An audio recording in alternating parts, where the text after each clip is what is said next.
Vous pouvez harmoniser les exercices que nous avons fait précédemment.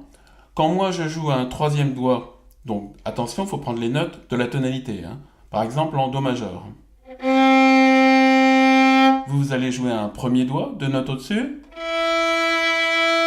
Après, quand je joue un quatrième doigt, vous jouez un deuxième doigt. Quand je joue un premier doigt, vous jouez un troisième doigt. Quand je joue un deuxième doigt,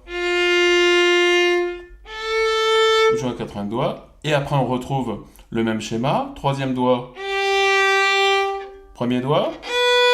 Donc deux notes au-dessus.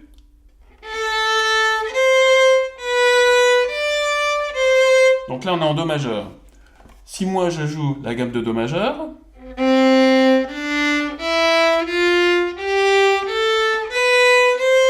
vous partez deux notes au-dessus et vous jouez.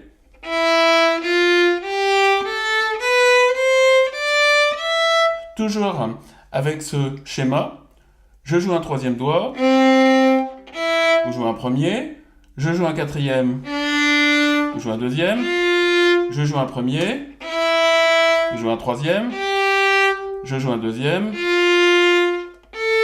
je joue un quatrième, etc. Donc, en prenant les notes de la tonalité. Là, je l'ai fait en Do majeur. Je vais vous le faire par exemple en Do mineur, avec un Mi bémol. Vous allez voir, ça marche pareil.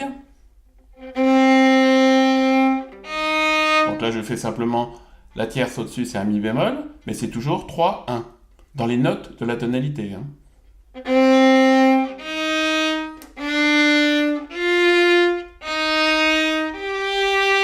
Donc quand moi je joue un troisième doigt, vous jouez un premier doigt dans les notes de la tonalité. 3, 1, 4, 2, 1, 3, 2, 4. Et après, on retrouve le même schéma. Donc ça, c'est valable sur tous les exercices, sur tous les rythmes, sur les gammes, les exercices que nous avons fait en tierce, à partir des gammes, en prenant bien sûr les notes de la tonalité. Et ça, vous pouvez aussi l'essayer sur les morceaux. Alors, sur un morceau, c'est un petit peu plus compliqué. L'harmonisation ne se fait pas toujours avec la tierce au-dessus. Parfois, c'est un peu plus compliqué. Ça marche au moins sur 50% des cas, sur des morceaux très simples. Mais sur les exercices, ça marche tout le temps.